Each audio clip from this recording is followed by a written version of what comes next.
Halo,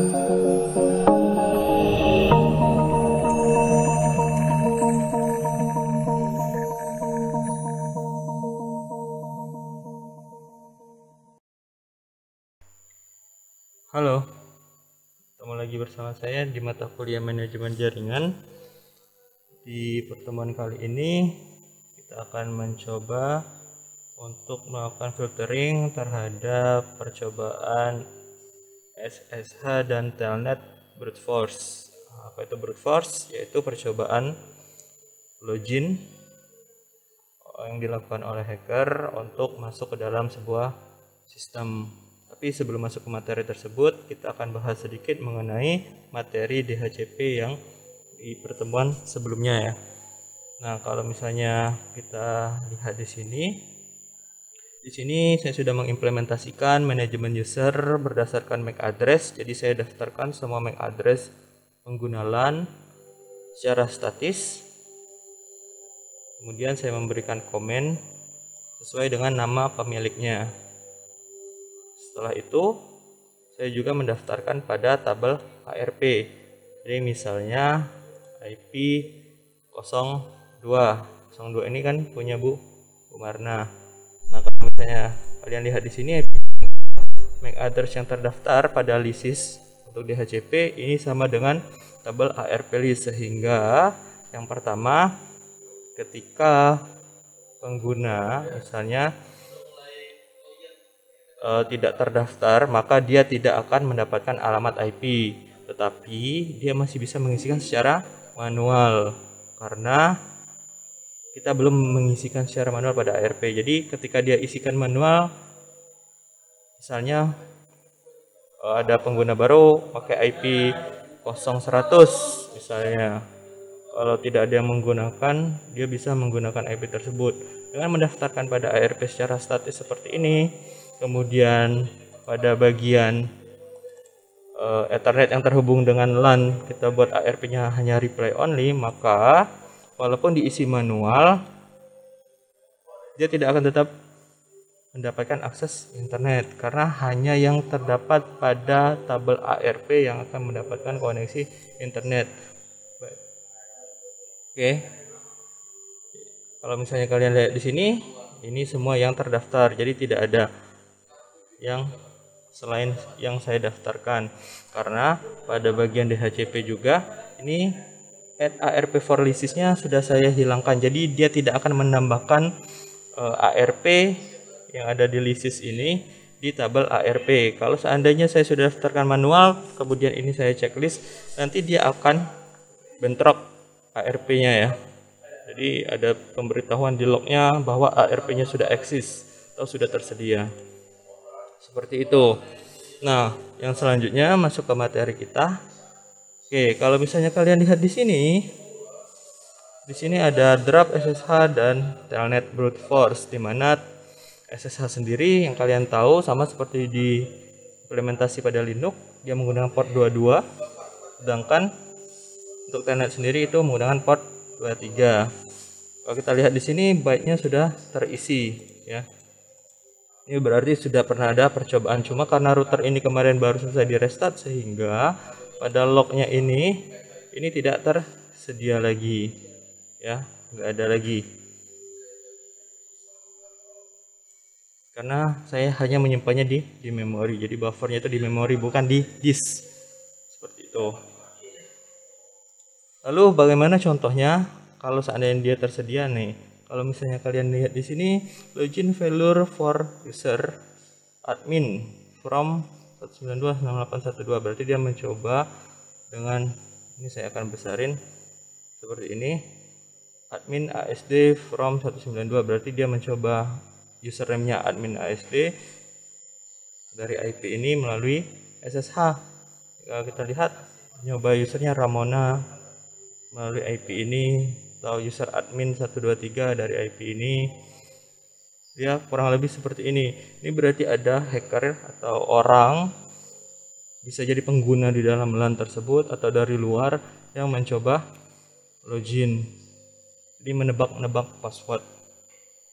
Oke, sekarang kita lanjut lagi. Nah, bagaimana caranya untuk menghindari orang tersebut bisa masuk ke sistem kita, maka kita harus memfilter. Jadi jika ada kesalahan 1 kali, 2 kali, kemudian 3 kali dalam memasukkan username atau password, baik itu melalui SSH maupun telnet, maka dia alamat IP-nya akan difilter. Kemudian ngefilternya dari mana? Dari address list. Kalau misalnya kalian lihat di sini, nih, ini ada contoh SSH blacklist. Di sini dia akan difilter sebenarnya 10 hari, tapi sudah berjalan sehingga waktu tersisanya adalah 9 hari 10 jam. Kemudian alamat yang kedua ada 9 hari 14 jam. Nah, apa yang difilter? Alamat IP asal yang mencoba melakukan login. Ini ada 8934236192, kemudian 8520900186. Nah, kalau IP seperti ini berarti yang melakukan percobaan SSH adalah pengguna dari luar, bukan lokal, karena IP lokal kita kan adalah 192.168.0.0 networknya. Seperti itu. Lalu bagaimana supaya dia bisa terdaftar di address list ini? Nah, cara mendaftarkannya adalah bagian ini.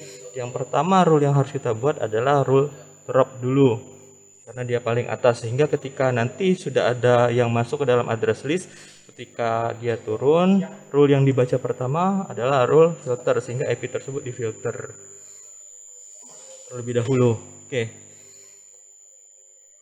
pertama kita buat rule-nya, dia chain input karena mencoba masuk. Kemudian destination port-nya sebenarnya ini maksudnya, ini salah ya, yang bagian atas ya, input protokolnya dia menggunakan TCP untuk login. Nah, destination portnya kita bisa buat seperti ini, 22-23, atau bisa juga pakai koma seperti ini ya. Kalau dia pakai koma berarti dia berdekatan, misalnya 22, 23, 24 dan seterusnya. Kalau seperti ini dia bisa pakai range, misalnya dari 22 sampai 30 ya, kita bisa pakai dash seperti ini. Tapi boleh juga digunakan dua-duanya, misalnya 22 sampai 23. Kemudian source address listnya dari mana? Dari yang sini tadi, SSH blacklist. Jadi yang sudah dibuat ya. Jadi sumber dari yang diblokirnya itu yang di sini.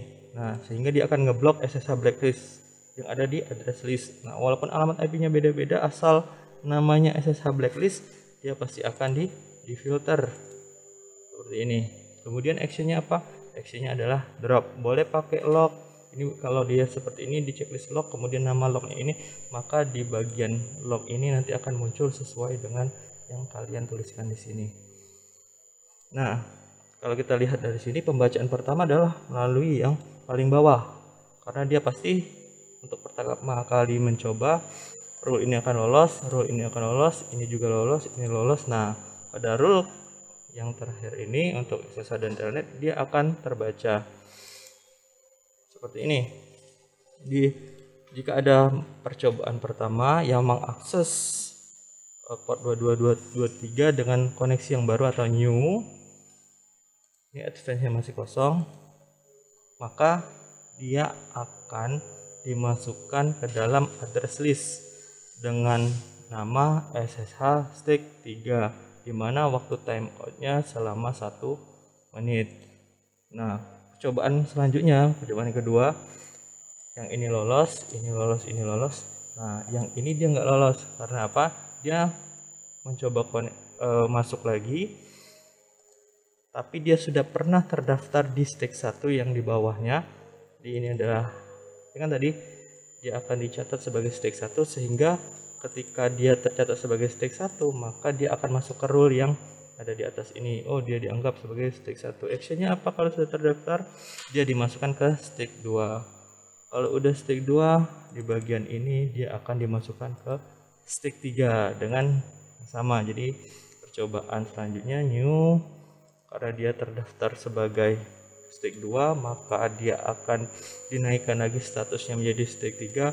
Baru setelah di stick 3, dia akan cobaan baru, kemudian dia masuk ke dalam state 3, maka dia akan kena rule ini.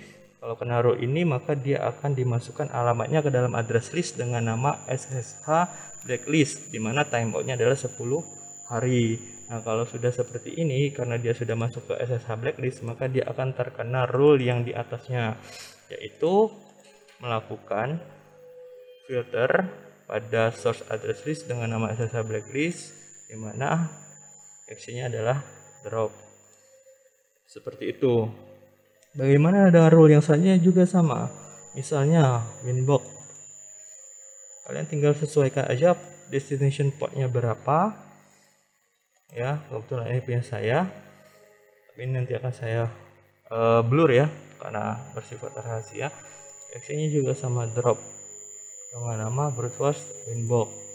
Dari mana alamat IP yang diblok? Dari IP blacklist winbox ini. Dari mana IP blacklist winbox? Itu dari address list sama seperti yang sebelumnya. Jadi dari awal new, kemudian dinaikkan ke stage 1 ya, naikkan stage 2, 3, kemudian setelah itu baru di filter. Auto filternya terserah kalian ya, drop. Kalau di sini saya melakukan filternya kalau SSH telnet tadi 10 hari, kalau untuk inbox ini saya buat 1 hari aja. Tapi ya bebas, kalau mau buat 10 hari, maka alamat IP yang masuk ke dalam address list inbox ini akan terdaftar di address list selama 10 hari. Kalau seperti ini ya hanya sehari. Setelah 1 hari dia akan terhapus secara otomatis. Itu juga dengan FTP dan seterusnya. Oke, nanti kalian bisa lihat di log ini apabila ada percobaan login. Jika ada percobaan login, misalnya nanti dia akan berwarna merah seperti contoh yang ada di sini tadi, sistem error critical. Sedangkan kalau yang di sini kan kita lihat ada DHCP critical error. DHCP critical error ini artinya di dalam LAN ini ada DHCP server yang lain dengan MAC address ini, namanya ini, yang mencoba memberikan alamat IP juga dalam LAN sehingga bisa mengganggu kinerja. Jadi bisa jadi di LAN saya saat ini pengguna LAN itu mendapatkan alamat IP yang berbeda, gateway yang berbeda, dan DNS yang berbeda karena ada DHCP rogue ya.